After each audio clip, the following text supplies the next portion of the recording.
Bener kata orang tua, jangan suka nganggap enteng orang.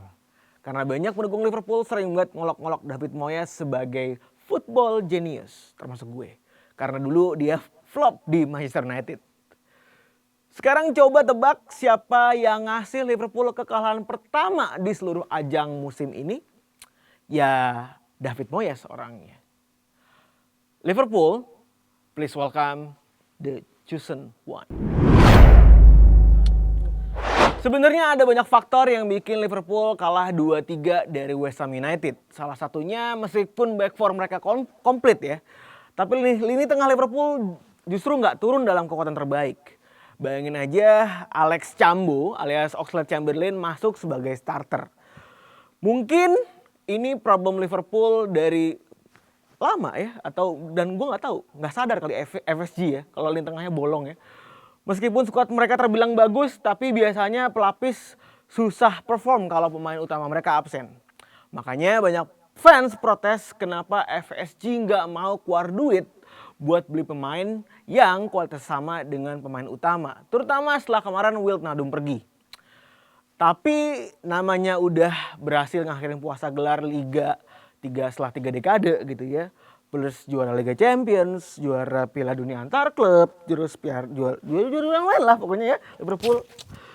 Kayaknya mending bersyukur dulu aja kali ya sebagai fans Liverpool. Iya kan, daripada kan tim lain lagi pada butut tuh. Mending kita bersyukur aja. Nah, tapi sebelumnya balik lagi ke soal West Ham dan David Moyes. Ini kenapa sih kok bisa ya West Ham yang mungkin dari dulu terbilang angin-anginan bisa naik ke posisi 3 klasmen papan atas. Dengan David Moyes yang dulu diolok-olok banget sama banyak orang.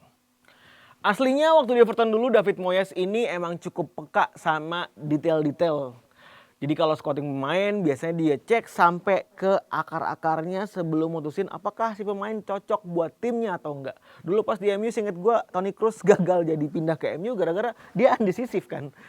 Nah makanya dia dapat julukan The Dithering Dave. Cuma emang kalau ngomongin taktik dia gak semewah pelatih-pelatih kontinental kayak Jurgen Klopp atau Pep Guardiola. Moyes ini senangnya main dengan agresif dan intensitas tinggi.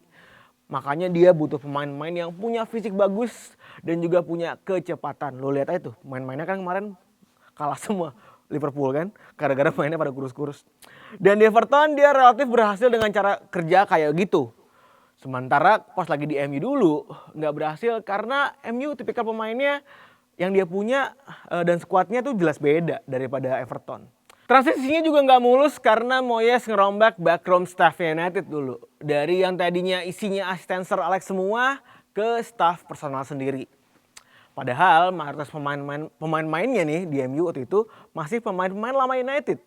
Yang mana sebenarnya kan kalau pelatihnya Moyes tapi asistennya masih orang Sir Alex, biasanya yang cara-cara lalu kan masih bisa dipelajarin gitu ya. Ini malah sotoy, semuanya dikeluarin semua. Setelah melatih di mana-mana termasuk di Real Sociedad ya waktu itu ya, yang degradasi juga di bareng Sunderland, Moyes akhirnya baru benar-benar menanjak lagi ya bareng sama West Ham ini. Dan memang ngejutin banyak orang. Di West Ham dia didukung banyak hal.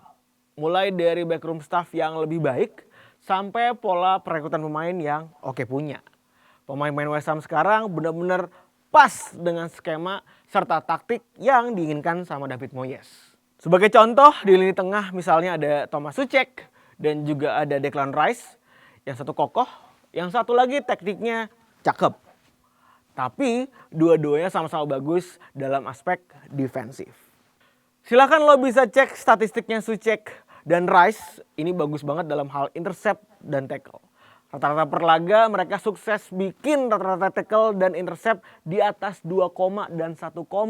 Wah itu tinggi banget tuh. Dan ini bikin lini tengah West Ham kokoh banget. Dan kemarin udah kebuktikan pas lagi lawan Liverpool.